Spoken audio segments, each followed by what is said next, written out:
سلام بچه‌ها، خوش اومدید. خیلی خوشحالم که دوباره می‌بینمتون. قبل از همه چیز یه تشکر ویژه بکنم از همه کسایی که ساب کردن، ویدیوهای ما رو دنبال کردن، لایک کردن. این سه تا ویدیو قبلیمون خیلی بیشتر از اون چیزی که من انتظارش رو داشتم واضحی داشت. حالا من انتظارم واقعیتش مثلا 4-5 تا ویو، شاید مثلا 20 دقیقه واچ تایم بود، ولی واقعا دستتون درد نکنه. خیلی حمایتاتون برای من ارزش داره و امیدوارم که از این سری جدیدی هم که قراره راه اندازی بکنیم لذت ببرید. واقعیتش اومده بودم یه استراحتی بکنم، یه چایی بخورم که برم برگردم سر کارم. واقعا نشسته بودم تو بالکن، داشتم فکر می‌کردم به گذشتم، به کارهایی که انجام دادم، به کارهایی که نباید انجام میدادم، همون فکرایی که هممون میکنیم خیلی وقتا. و با خودم گفتم که خب چرا بلند فکر نکنم، چرا مثلا این فکرها رو ویدیوش نکنم و برای شما نگم که شاید شما هم حالا یه استفاده‌ای از این تجربیات یا این فکرایی که من دارم ببرید. برای همین یه سری جدید لانچ کردیم به اسم کافی تایم. البته این کافی نیست، چاییه، چون قهوه نداشتیم، ولی خب تی تایم به نظرم اونقدر چیز جالبی نبود. گفتم دیگه بذاریمش کافی تایم، که یه سریه که توش دیگه خبری از نورپردازی‌های عجیب غریب و ادیت عجیب غریب و کلمه‌های قلمبه سلمبه و این چیزا نیست. بیشتر این سری رو من راه انداختم که راجع به خودم، تجربیاتم، چیزایی که برام چالش بوده تونستم حلش بکنم یا اصلا نتونستم حلش بکنم صحبت بکنم و بتونم یه ارتباط عمیق‌تری با شما داشته باشم که شاید که نه خیلی ها واقعا با این مسائلی که من دست و پنجه نرم کردم و هنوز دارم دست و پنجه نرم میکنم دارن سرکله میزنم و برای اونها هم مشکل هستش.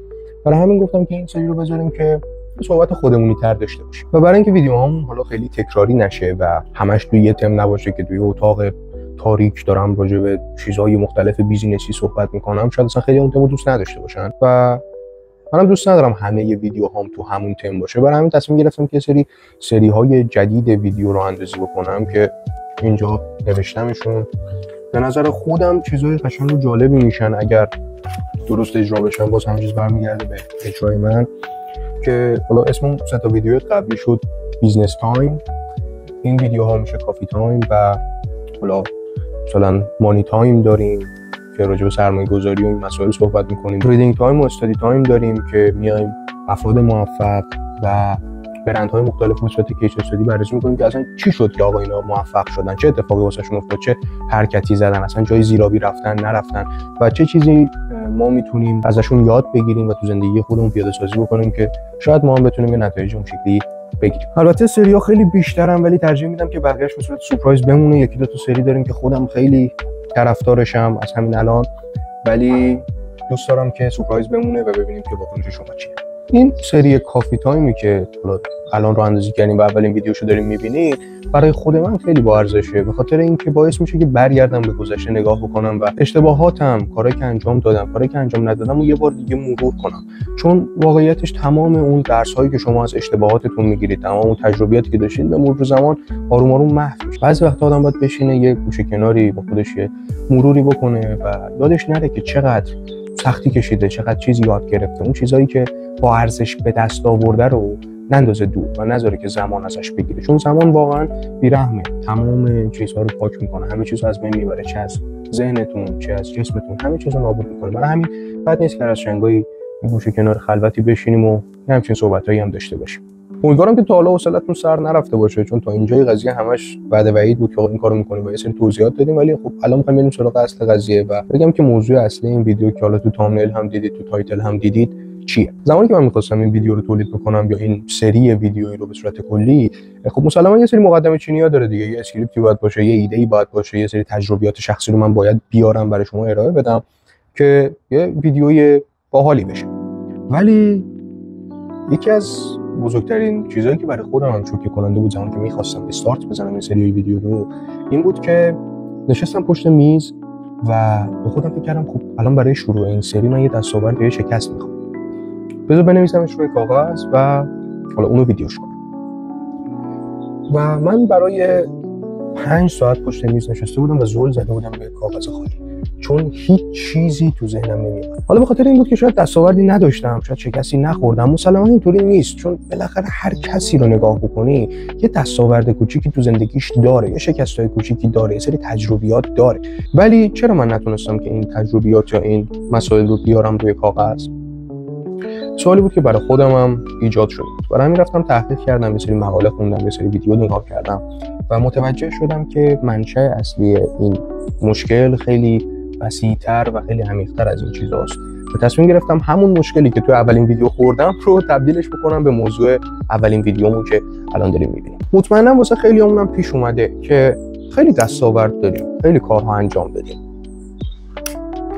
ولی زمانی که ازمون میپرسن آقا تو زندگی چیکار کردی، انگار همش یهو از ذهنمون حذف میشه، انگار همش میپره، انگار ما هیچ کاری نکردیم، انگار تازه از شکم مادرمون در اومدیم و نه شکستی خوردیم، نه موفقیتی داشتیم، نه کار خاصی رو انجام دادیم. برای من این قضیه خیلی بارها و بارها تکرار میشد. یعنی من آدم به شدت درونگرایی ام که خیلی صحبتم نمیکنم، اما زمانی که مثلا میرفتم دانشگاه توی کلاس درس بودم، اساتید میپرسیدن آقا شما چیکار کردی تا حالا، چه دستاوردی داشتی، چه حرکتی زدی تا حالا، انگار من خفه میشدم، انگار هیچ چیزی تو ذهنم نمیومد که بخوام انجامش بدم، بخوام بگم که من این کارو انجام دادم. و بعد بقیه بچه‌ها رو نگاه می‌کردم، می‌دیدم که همشون با افتخار یه سری کارهاشون رو مطرح میکنن که شاید از دید من و شما خیلی مسخره بوده باشه، شاید مثلا دستاورد خیلی کوچیکی باشه که البته ما در جایگاهی نیستیم که بخوایم مردم قضاوت کنیم، هر کسی هر دستاوردش برای خودش خیلی بزرگه، ولی به نسبت کارهایی که من انجام دادم یا شاید شما انجام داده باشی، دستاوردی که من مثلا مداوم تونستم 3 ماه برم باشگاه، دستاورد خیلی کوچیکی محسوب میشه، ولی افراد اینو انقدر بولد جلوه میدادن، انقدر محکم راجع بهش صحبت میکردن، انقدر بهش افتخار میکردن که شما فکر میکردی چه میدونم یارو 10 همت پول درآورده از 3 ماه باشگاه رفتنش. و بعد من میومدم خونه با خودم فکر میکردم، یکم ریویو میکردم، میدیدم خب من این چیزو داشتم، اینو داشتم، ولی چرا اصلا برام مهم نبود؟ چرا اصلا این قضیه برای من اهمیت نداشت که بخوام بیانش کنم؟ یعنی انگار به صورت ناخودآگاه من توی خودم این قضیه رو که من یه بیزنس موفقی رو راه انداختم، یا بر فرض مثال یه چنل یوتیوب دارم، یا با 10 تا 20 تا شرکت کار کردم، یا 1000 تا مهارت مختلف دارم، فلان قد زبون خارجی بلدم، انگار همه اینا مهارت محسوب نمی‌شد، انگار دستاوردی برای من وجود نداشت. و این قضیه تا جایی رسیده بود که من اگر میرفتم با کسی مصاحبه میکردم، میخواستم باش همکاری بکنم، حتی تو رزومه‌ای که من میدادم رزومم خالی بود. بعد میرفتم تو این کار، یارو با من صحبت میکرد و به من میگفتش خب تو چرا تو رزومت ننوشتی که مثلا تو املاک کار کردی؟ چرا تو رزومت ننوشتی که مثلا 2 تا زبون خارجی بلدی؟ چرا ننوشتی که بر فرض مثال مهارت‌های کریپتو داری، مهارت سرمایه‌گذاری داری؟ و این قضیه هی ادامه دار شد تا جایی که من به خودم اومدم که از من میپرسیدن تو چیکار کردی تو زندگیت؟ من با اینکه کوهی از افتخار پشتم بود، کوهی از دستاورد پشتم بود، میگفتم هیچ نمیدونم، من واقعا هیچی ندارم، هیچ دستاوردی انجام ندادم، هیچ کار درستی انجام ندادم. و این قضیه هنوز که هنوزه، تا به امروز گریبانگیر من هست. یعنی هنوزم که هنوزه خیلی جاها من یادم میره که آقا چه کارهایی کردم، چه خدماتی رسوندم، چه اشتباهاتی انجام دادم. مثل همین نوشتن اسکریپت این ویدیو که نشستم پشت میز 5 ساعت فکر کردم که من راجع به چی بنویسم، راجع به اصلا نمیدونم، من انگار کاری نکردم، اصلا من برای چی باید برم جلوی دوربین. یکی از دلایلی هم که زودتر پیج یوتیوبمو استارت نزدم یا مثلا برند خودم رو راه اندازی نکردم همین بود که اصلا فکر می‌کردم من لایق این نیستم که مردم بخوام به حرف من گوش بدن. من اصلا لیاقت اینو ندارم که کسی بخواد بیاد از من نصیحت بگیره یا از من آموزش ببینه. در حالی که من خودم خیلی دوره‌های زیادی رو گذروندم، کتاب‌های زیادی رو خوندم و تمام اینها میتونن منابع خوب برای آموزش باشه، میتونه برای یادگیری باشه. طبق معمول نمیگم باز چیز خاصی بلدم، اصلا کل این ویدیو راجع به اینه که من تا همین لحظه فکر می‌کنم که هیچ چیز خاصی بلد نیستم. بعد به خودم اومدم گفتم که خب چرا من این شکلی شدم؟ چرا هر کاری که میکنم، هر دستاوردی که دارم انگار دستاورد نیست، انگار من باید اون داستان رو در وهله اول می‌داشتم. یعنی اینجوری نبود که من اینو به دست آوردم، این انگار مال من بوده و من حق خودم فقط گرفتم. بعد رفتم ریسرچ کردم و متوجه شدم که این داستان منشأش از کجاست.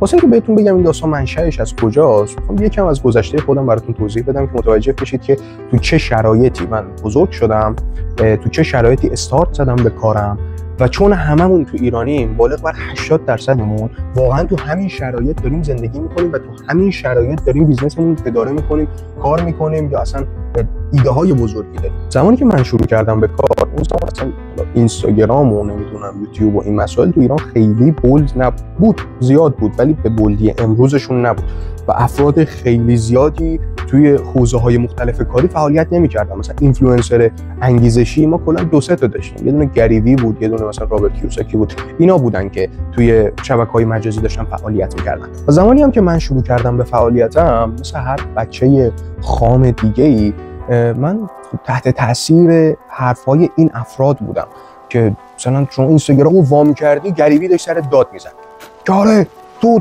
نمیدونم 15 سالته هنوز بیزنس استارت نزدی، خاک تو سرت. نمیدونم رابرت کیوساکی میومد میگفتش که چی 16 سالته 67 واحد آپارتمان نداری که اجاره بدی، تو اصلا از دنیا عقبی، تو به فنا رفتی، تو کار تمومه. از همین الان تو باید روزی 16 ساعت کار بکنی، باید روزی 20 ساعت کار بکنی، خوابتو فدا کنی، باید نمیدونم غذاتو فدا کنی، باید ساعت 5 صبح پاشی بری بدوی.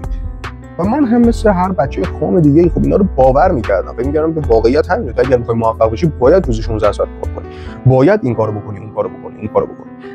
یک ضرر دیگه‌ای که این شبکه اجتماعی برای من داشت بحث مقایسه بود، چون من هی نگاه می‌کردم که آقا بچه مثلا 18 ساله 16 ساله سوار لامبورگینی داره گازوگوز میکنه، نمیدونم رفته اینور رفته اونور فلان غذا رو خورده با فلان دختر رفته بیرون.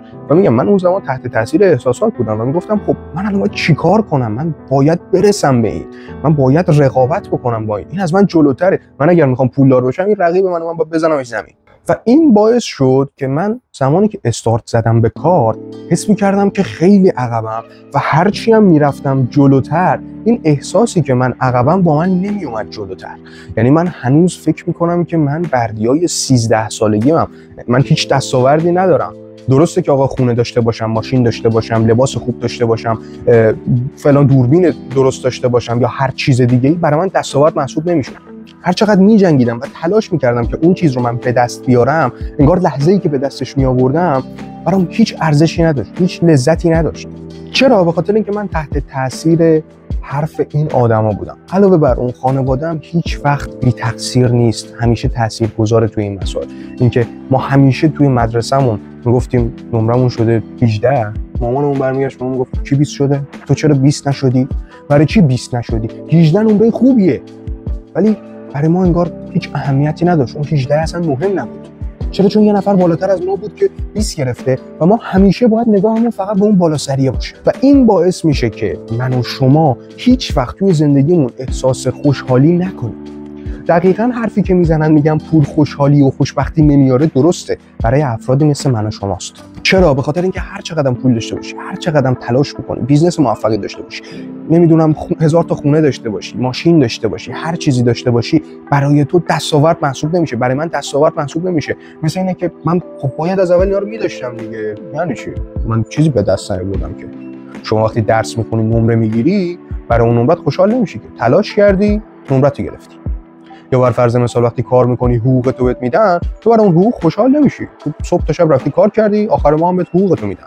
انگار موفق شدن و موفقیت و پول درآوردن برای من شده بود حقوق گرفتن. چون که میگفتم خب تلاش کردم، باید این مال من میبود. از اول من باید اینو میداشتم. حالا الان من اینو به دست آوردم، واسه چی باید خوشحال باشم؟ مثلا این چیه؟ موفقیت برای من باید شده بود. و هر تلاشی به جز موفقیت کامل برای من شکست محسوب شد و هیچ کدوم از اینها برای من لذت بخش نبود. چرا؟ چون موفق میشدم انگار اوکی باید از اول میشدم دیگه. شکست میخوردم، شروع میکردم خودم تو فلانت کردن، خاک تو سرت، بیورزه، بدبخت، بیشور. 1000 تا آدم هستن جلوتر از تو، 1000 نفر هستن بیشتر از تو دارن تلاش میکنن، تو ریدی این وسط. و اینجا بود که من آروم آروم شروع کردم به این احساس که همه چی پوچه. اصلا من برای چی دارم کار میکنم؟ برای کی دارم کار میکنم؟ من که هر چی به دست میارم خوشحالم نمیکنه، هر چی میخرم خوشحالم نمیکنه، هر موفقیتی دارم خوشحالم نمیکنه. خب من برای چی دارم کار میکنم؟ اصلا چرا من باید کار کنم؟ و چون همیشه خدا تک تک لحظات روز من توی قیاس کردن خودم با یه مرد 60 ساله بیزنسمن بودم که 60 سال از زندگیشو کار کرده تا به اونجا برسه، من همیشه احساس پایین بودن میکردم، همیشه احساس شکست خوردگی میکردم. هیچ وقت نمیتونستم سرمو بگیرم بالا بگم آقا من این ماه 200 میلیون پول درآوردم. چرا؟ به خاطر اینکه همیشه به خودم فکر میکردم تو این ماه 200 میلیون درآوردی، اون مثلا این ماه 5 میلیارد درآورده. دقیقاً همون طرز فکر مادر عزیزم که حالا اگر این ویدیو رو می‌بینه من دستبوسش هم هستم، همیشه اون طرز تفکر مادرم با من مونده که 18 شدی به درد عمت می‌خوره، کی 20 شد؟ تو واسه چی 20 نشدی؟ من با خودم فکر می‌کنم 200 میلیون 100 میلیون به درد عمت می‌خوره، واسه چی 5 میلیارد در نمی‌آوردی؟ و مطمئنم اگر 5 میلیاردم در بیارم با خودم فکر می‌کنم چرا 1000 میلیارد در نمی‌آوردی؟ یه همت در آوردی. و این باعث شده بود من کسی که برام اهمیتی نداشت زمان چجوری میگذره توی کار کردن، همیشه دوستان به من میگفتن آقا تایمایی که تو کار میکنی انگار اصلا زندگیت محسوب نمیشه، انگار یه بخش جداست. تو زندگیت یه ور دیگه است، کارت یه ور دیگه است. و زمان برام مطرح نبود، خسته نمی‌شدم، همیشه انرژی داشتم، صبح بلند می‌شدم، اگر روزی 12 ساعت کار می‌کردم 16 ساعت کار می‌کردم، از همون مسیر کار کردنم لذت می‌بردم. تبدیل شده بودم به شخصی که صبح نمیتونستم از رخت خواب بلند شم، نه که بگم نخوام، نمیتونستم. یکی از دوستان من هست که این بنده خدا همیشه با هم بودیم، یعنی از اول مسیر تا اینجا رو با هم دیگه اومدیم و اون هم دقیقاً همین بیماری رو دچار شده بود که صبح نمیتونست از رخت خواب بلند شه و من این هر راهی که بگیریم امتحان کردیم. آدمایی که صبح اصلا بیدار شدن براشون مطرح نبود. من رشته مدیریت میخوندم، همیشه به رفیقام میگفتم تو اگه نمیتونی خوابتو مدیریت کنی، میخوای یه شرکت رو مدیریت کنی، به چه دردت میخوره؟ و خودم شده بودم آدمی که نمیتونستم خواب خودم رو مدیریت بکنم و با این رفیقم هر راهی رو که بگیم امتحان میکردیم. صبح از خواب نمیتونستیم بیدار شیم، تا ساعت 10 صبح میخوابیدیم، تا 11 صبح میخوابیدیم. بلند میشدیم، انگیزه و رغبتی برای کار کردن نمونده بود. با اینکه داشتیم باز روزی 10 ساعت 12 ساعت 16 ساعت کار میکردیم، ولی بازدهی که میگرفتیم از کسی که روزی 2 ساعت کار میکرد کمتر بود. دیگه کار کردن برای ما لذتی نداشت، چون به صورت ناخودآگاه ما فکر می‌کردیم این کاری که داریم می‌کنیم بی‌فایده است و ذهن ناخودآگاه ما، اون مغز خزنده ما، کلا وظیفه‌ش اینه که از درد فرار کنه و همش از خودش داشت می‌پرسید که خب من دارم این همه درد رو تحمل می‌کنم برای چی؟ من هیچ احساس خوشحالی و خوشبختی نمی‌کنم، هیچ دوز دوپامینی نمی‌گیرم که بخوام به کار کردن ادامه بدم. در نتیجه ما هر روز کل کارمون مثل کار کردن تو معدن بود. صبح که بلند می‌شدیم خسته کوفته تا شب همش قرنون که آقا این کارو کی میخواد این کارو انجام بده، کی میخواد اون کارو انجام بده. ما اینکه داشتیم پولمون رو در می آوردیم، ولی حتی اون پوله برای ما اهمیتی نداشت، حتی خرج کردن اون پوله هم برای ما مهم نبود. به این دلیل که وقتی که ما داشتیم کار میکردیم، داشتیم تلاش میکردیم که اون پوله رو در بیاریم، اون پوله انگار برای ما جایزه نبود، اون پوله به ما خوشحالی نمیداد. و من واقعا داشتم به این نتیجه میرسیدم که نه، پول خوشبختی نمیاره، بریم آقا تو جنگل زندگی کنیم، چه میدونم بریم یه کلبه تو جنگل بخریم زندگی بکنیم. البته خب تا حدودی هم این کار رو کردم و الانم که میبینید بیشتر زندگیم همینجا میگذره. اما چه اتفاقاتی افتاد که من به این نتیجه رسیدم که باید یه سری تغییرات تو این روند انجام بدیم. الان با این توصیفاتی که من گفتم شما 100% میگید خب مگه کوری نمیبینید باید تغییر میدادید، ولی خب زمانی که شما وسط اون داستان هستی نمیتونی اینو به این وضوح که میگی ببینی. مخصوصا اینکه این اینفلوئنسرها اینستاگرامی هستن همش دارن داد میزنن، میگن باید سختی بکشی، باید بری بجنگی، باید فلان کارو بکنی، باید بیسار کارو بکنی، صبح باید پاره شخ بیدار بشی. و من میگفتم خب حتما یه بخشی از مسیر این روند فرسایشی که من دارم انجام میدم و داره همه چیزمو از من میگیره 100% یه بخشی از مسیره و با خودم فکر میکردم که اگر بتونم به اندازه کافی این روند رو انجام بدم بالاخره به یک دستاوردی میرسم که اون دستاورده من از این حال و اوضاع نجات میده. و بعد دیدم که نه، هر چقدر من این مسیر رو ادامه بدم دیگه بیشتر از یه حدی نمیتونم برم، دیگه بیشتر از یه جایی نمیتونم کار کنم، بدنم این اجازه رو به من نمیده. و بعد از اون بود که آروم آروم من دیگه نمیتونستم 16 ساعت روز کار بکنم.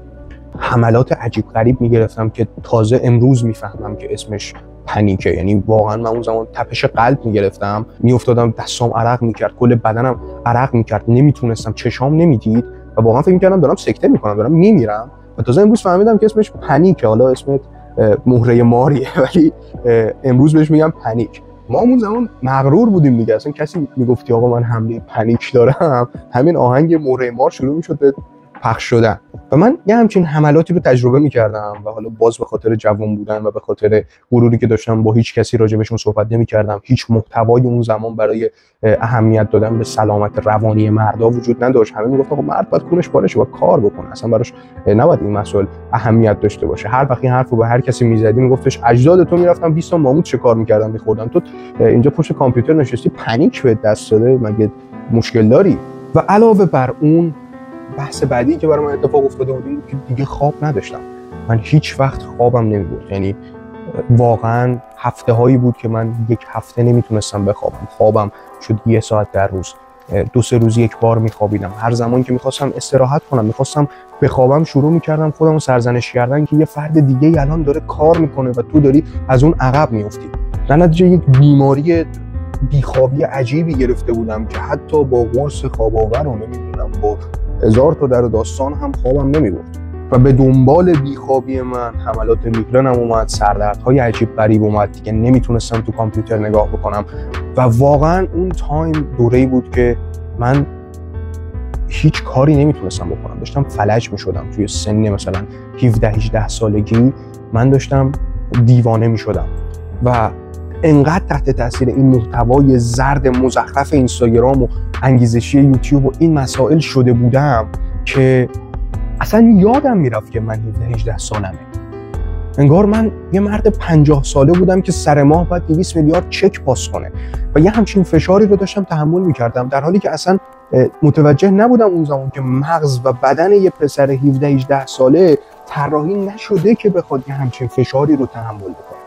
نباید یه همچین فشاری رو تحمل بکنه. تو این سن تو باید میرفتی عشق و حالتو میکردی، حالا عشق و حال نکردی، دمت گرم، داری کار میکنی، ولی این فشار رو تو نمیتونی تو این سن تحمل بکنی. و همه اینها رسیده بود به جایی که من خودم رو یک آدم 45 ساله 50 ساله میدیدم که بار 10 تا خانواده رو باید به دوش بکشه و باید مثل خر کار بکنه و دچار این حملات میشدم. و علاوه بر اون اعتیاد خیلی وحشتناکی پیدا کرده بودم به سیگار و قهوه. روزی 10 لیوان من داشتم قهوه میخوردم. اون تایم حداقل روزی 1 پاکت 2 پاکت من سیگار میکشیدم برای اینکه فقط بتونم برم جلو.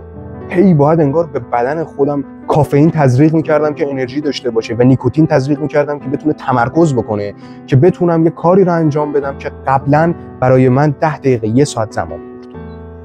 و الان امروز 1 روز کامل من زمان میذاشتم و حتی اون کار رو هم نمیتونستم به سرانجام برسونم. چرا؟ چون بدنم دیگه نمیخواست ادامه بده.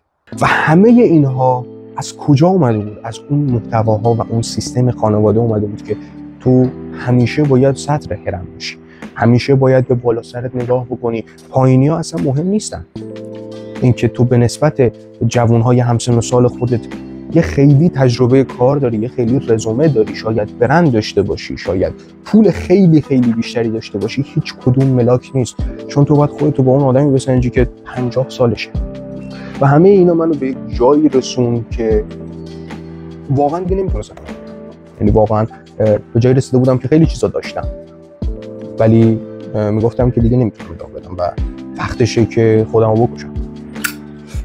و من به صورت جدی داشتم به خودکشی فکر میکردم، چون انقدر اون دنیا برای من پوچ و بیفایده شده بود که دیگه برام مهم نبود دستاورد داشته باشم. چون میگفتم من وقتی 1 میلیارد 2 میلیارد 10 میلیارد پول درآوردم و اصلا برام مهم نیست اگر 100 میلیارد 1000 میلیارد 10,000 میلیارد میلیاردها دلار با هم در بیارم، باز حال و اوضاعم قراره همین شکلی باشه، همینطور زندگیم باید رقت انگیز باشه، شب نتونم بخوابم، تفریح نمیتونم داشته باشم. زمانی که میرم جنگل میخوام به خودم یه استراحتی بدم، مدام یه صدایی تو مغزم میگفتش که باید کار کنی، باید کار کنی، باید کار کنی، باید این کارو بری جلو، باید اون حرکتو بزنی. و زمانی که میومدم میشستم پشت میز که کار بکنم، تمام خستگی این سالها میخورد تو سرم و نمیتونستم هیچ کاری انجام بدم. انگار افتاده بودم توی چرخه‌ای که با کار کردن هیچی نمیتونم به دست بیارم و توی زمانهایی که کار نمی‌کنم هم از اون چیزایی که دارم نمیتونم کوچکترین لذتی رو ببرم. و این واقعا برای من ته خط بود. میگفتم بسه.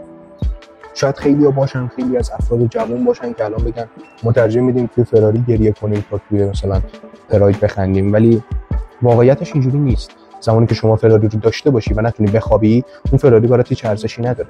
زمانی که شما خونه داشته باشی و نتونی از خونت لذت ببری، وقتی شما 1000 تا چیزو به دست آوردی، میلیاردها تومان پول داری ولی نتونی از آغوش همسرت، از همنشینی با خانوادت لذت ببری، هیچ کدوم از اونها برای شما هیچ ارزشی نخواهد داشت. شما فقط یک آدم بدبخت رقت انگیزی که پول داره.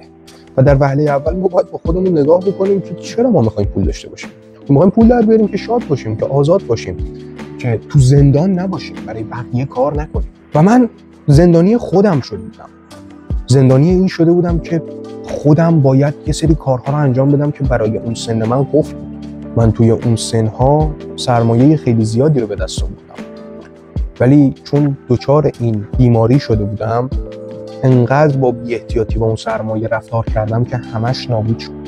و اینجا بود که متوجه شدم که باید یه سری اتفاقها بیفته وگرنه زندگی من تموم میشه، دیگه نمیتونستم ادامه بدم. و شروع کردم به تحقیق راجع به اینکه چطور میتونم این قضیه رو درمان بکنم، چطور میتونم خودم رو از این دام نجات بدم که همش در حال مقایسه و هیچ دستاوردی، هیچ چیزی از نظر من دستاورد محسوب نمیشه. بقیه اینفلوئنسرها، بقیه افرادی که میان راجع به این قضایا تز میدن، نظر میدن و حرف میزنن، هیچ وقت راهکار درست به شما نمیدن. صورت مسئله رو میگن پاک کن.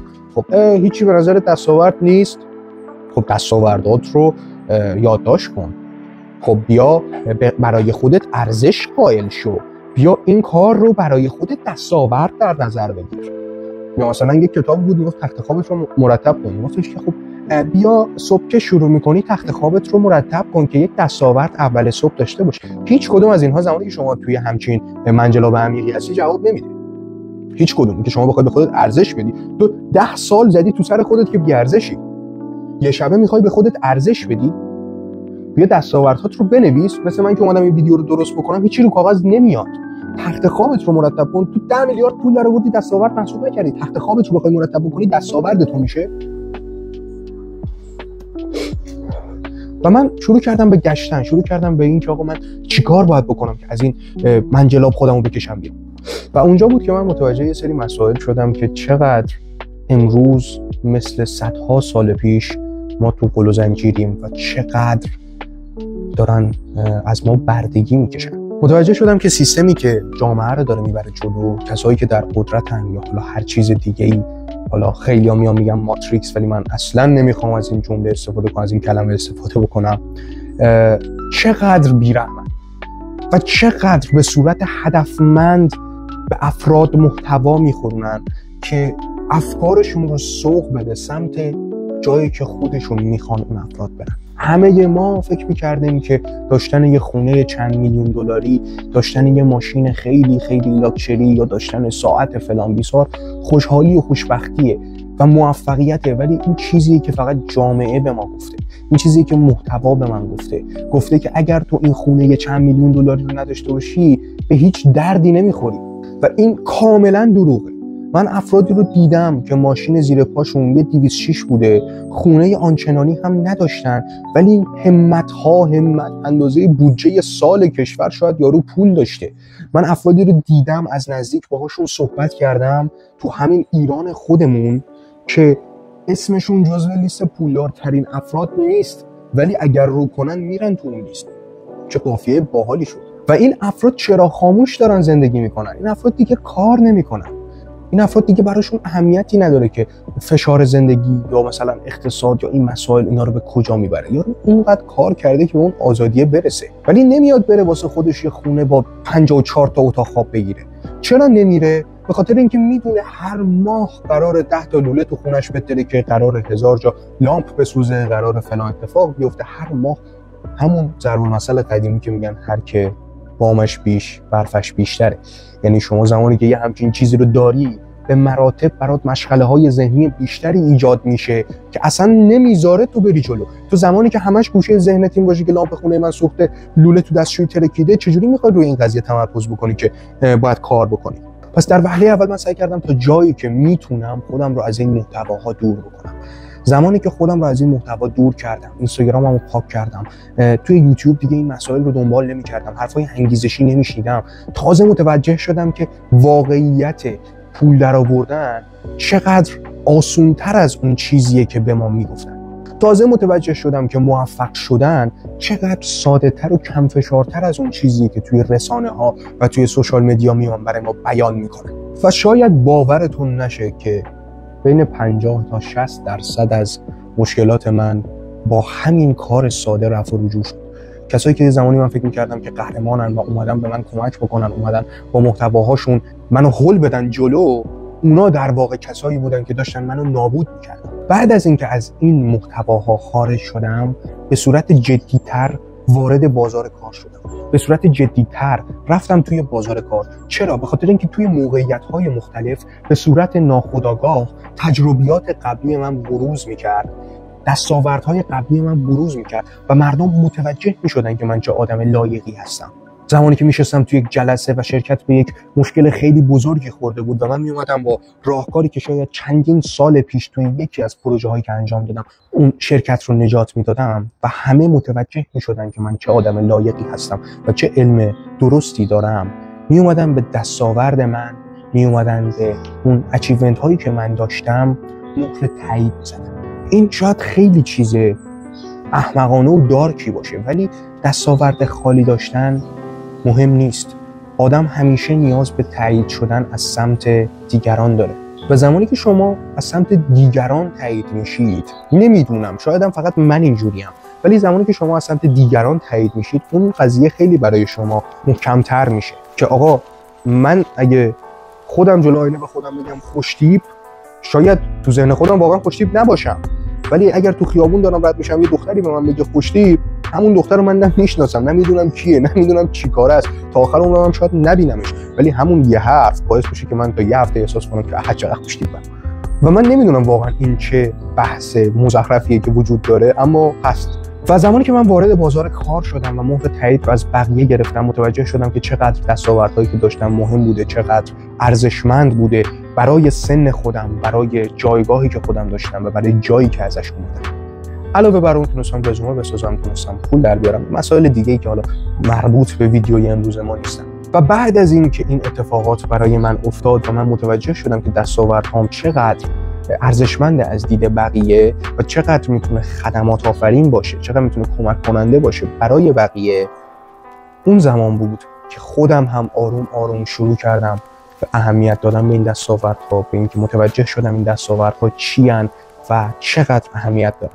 شاید آخر ویدیو اونطوری که فکر می‌کردید تموم نشد، شاید دنبال یه راهکار جادویی بودید، یه کتاب خاص، یه متد خاص، ولی واقعیت اینه که 80% از مشکلاتی که ما داریم با یه همچین حرکات ساده‌ای حل میشن، با حذف کردن آدم‌های سمی، با حذف کردن محتواهای سمی، با همه اینها شما میتونید پیشرفت‌های عجیب غریب بکنید. و من به همین سادگی تونستم که از اون منجلابی که فکر می‌کردم هیچ راه خروجی ازش وجود نداره بیام بیرون و دوباره انگار متولد شدم، دوباره شروع کردم به انجام کارهایی که قبل از اون میترسیدم ازشون، مثل راه اندازی همین چنل.